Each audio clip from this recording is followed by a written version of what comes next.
Esse voo começou na rampa do Instituto Alto Montana, com condições relativamente boas de voo. São 2.100 metros de elevação e um desnível de 900 metros. A rampa fica localizada na cidade de Itamonte, sul de Minas Gerais. A gente sabia que teria uma chance boa de voo, já que é verão, né? E em dias de onda de calor. A oportunidade do voo nesse final de dezembro é bem rara, exatamente pelo volume de chuvas que tem nessa época do ano.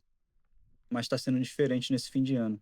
E aproveitar essa janela foi uma oportunidade bem interessante.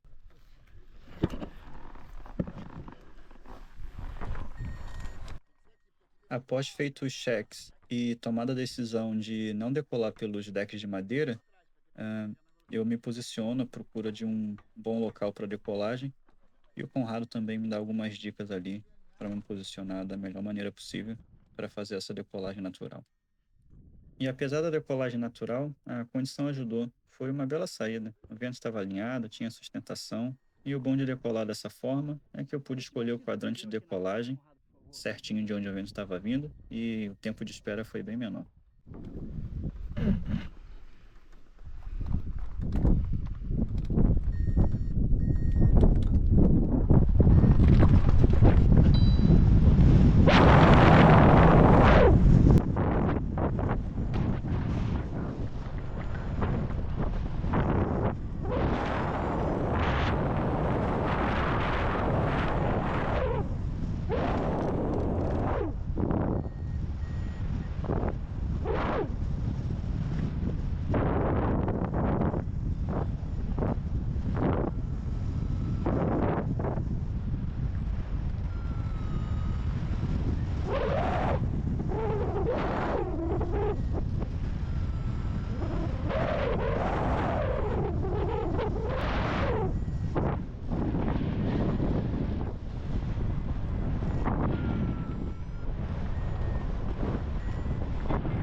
A previsão indicava uma boa condição de voo e possibilidade de chuva na parte da tarde. Eu gostaria de ter decolado bem mais cedo, mas como a estrada de acesso estava interditada por várias árvores que caíram em chuvas fortes, torna por si Pré-voo só de um hoje. desafio chegar até a rampa. Então a decolagem acabou acontecendo um pouco mais tarde.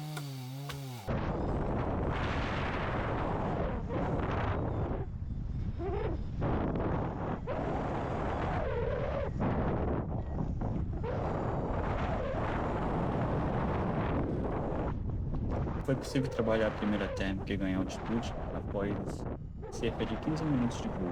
Antes disso, estava trabalhando no voo logo acima da cordilheira e às vezes até um pouco mais baixo, perdendo algumas derivas até encaixar bem na primeira térmica.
Voar abaixo na cordilheira não dá tanta liberdade de giro, então você precisa escalar nas influências o melhor possível, até livrar a cordilheira e ter a liberdade de giro.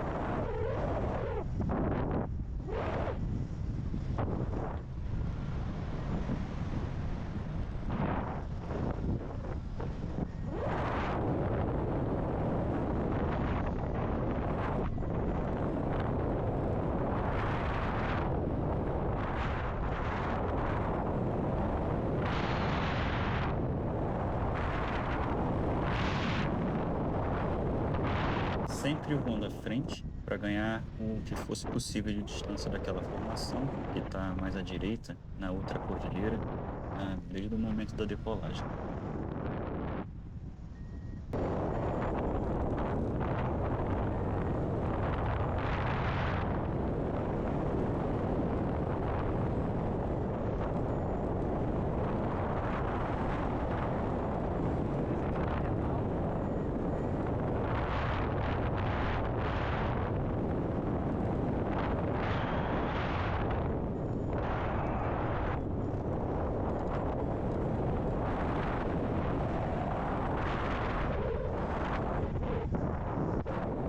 E mantive o voo dessa forma, basicamente nessa parte da cordilheira, subindo alguns metros nas térmicas, perdendo algumas derivas, voltando nas zonas de influência, enroscando de novo, por cerca de uns 50 minutos.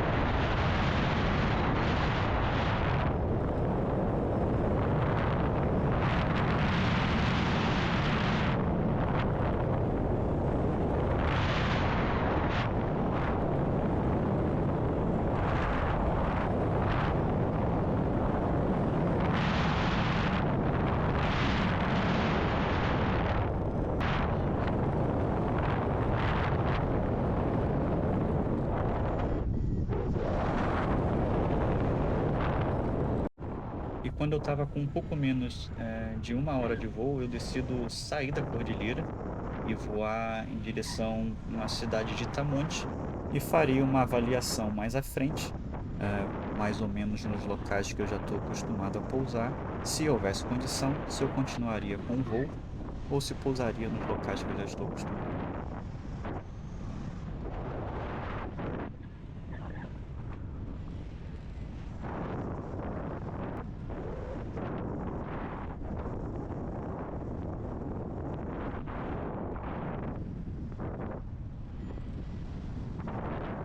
O céu e o visual à frente da cordilheira estava muito bom e as nuvens muito bem definidas, mas aquela formação desde a decolagem à direita começava a me levantar algumas dúvidas, porque apesar dela não ter avançado muito, eu já não tinha tanta certeza assim se a influência dela estava indo em direção ao local de voo e se ela de fato estava cruzando daquela cordilheira da direita para a esquerda.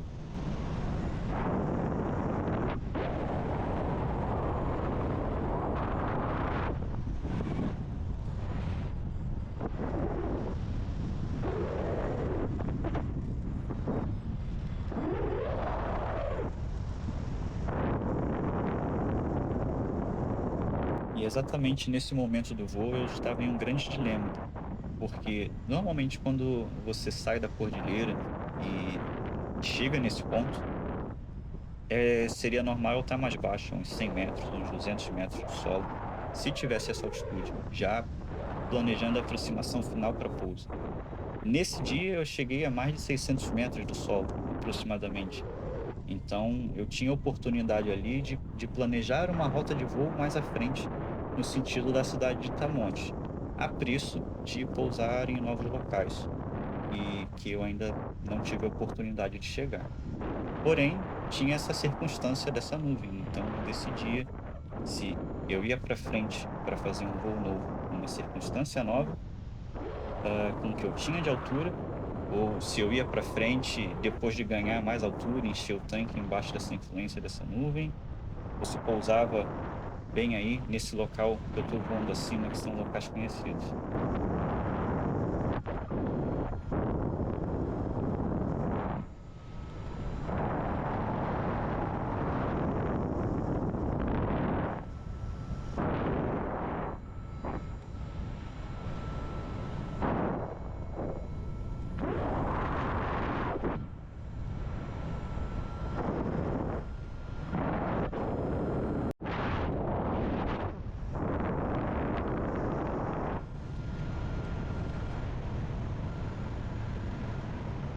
No fim das contas, eu decido seguir em frente.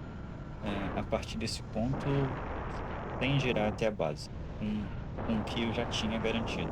Para falar a verdade, o tempo que eu fiquei aí tomando essa decisão, eu perdi um pouco de altura, estava um pouco boiando, mas não estava exatamente ganhando e nem girando.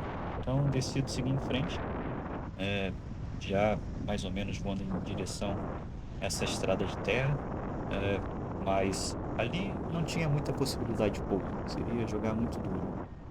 Um pouco mais à direita tem alguns quadrados ali, à extrema direita são algumas plantações, e o mais do meio parecia ser uma boa opção, logo à esquerda da rodovia. Mas assim que eu saio da influência daquela termal e daquela nuvem, ah, eu começo a perder rendimento e performance muito rápido. Então, no fim das contas, a rota não funcionou, e eu acabo já um pouco mais à frente, fazendo uma curva, retornando para garantir o pouso naquele local que eu já havia pousado antes.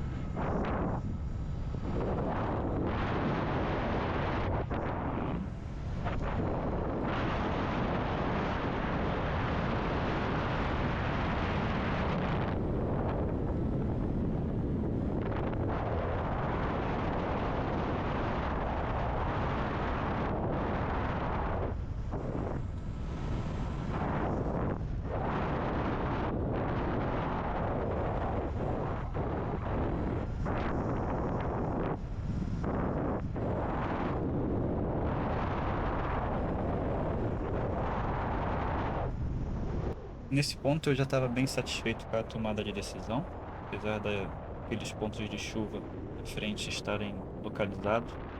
Ela parecia estar avançando um pouco em locais que antes não estavam chovendo.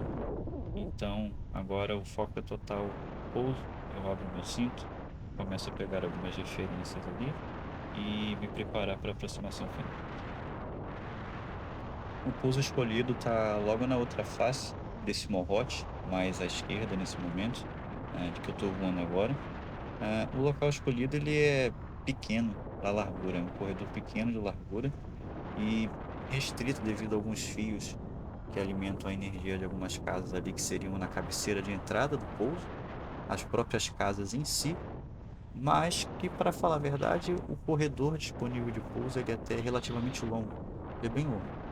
E considerando a performance da asa e os outros locais que estariam ao alcance desse equipamento, é sim uma boa opção de pouso.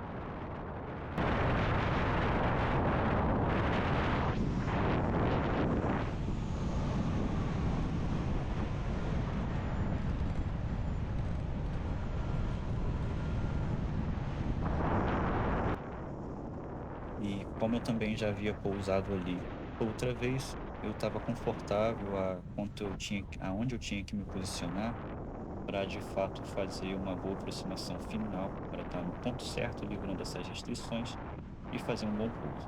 Então, basicamente, você tem que encaixar o corredor, livrar as restrições, que são a alta tensão, que está ali à direita, próximo das casas, acertar o corredor ali, né, entre as árvores, e depois que acertar o corredor, é só fazer o pouso.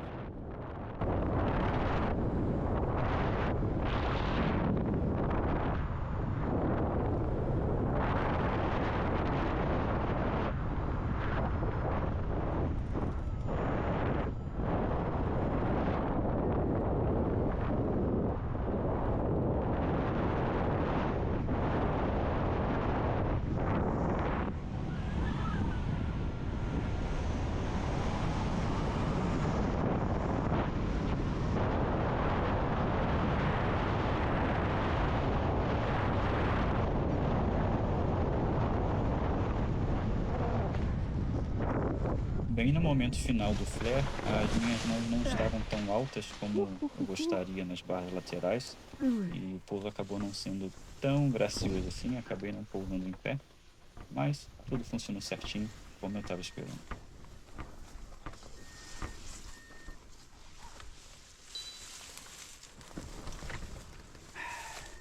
E no fim das contas, depois que meu equipamento estava desmontado, a chuva não veio. De fato, aqueles aguaceiros locais ali aconteceram, mas depois de cerca de meia hora, 40 minutos, eles se desfizeram e não houve mais avanço de chuva. Um voo longo, nem na distância e nem no tempo de voo, eu voei cerca de 5 quilômetros, talvez, em frente, 1 hora de voo, mas que foi um voo muito legal, foi um voo positivo pela leitura, por essas tomadas de decisão e pelos aprendizados gerados ao lidar com esse tipo de tomada de decisão, principalmente em voo, situações como estas, né? E então foi bacana. Se você curtiu essa abordagem, esse vídeo, deixa o like, comenta, seria muito legal saber de vocês aí. Qual que seria a tomada de decisão de vocês? O que que vocês fariam em condições similares? Então é um debate bacana. Valeu e até a próxima.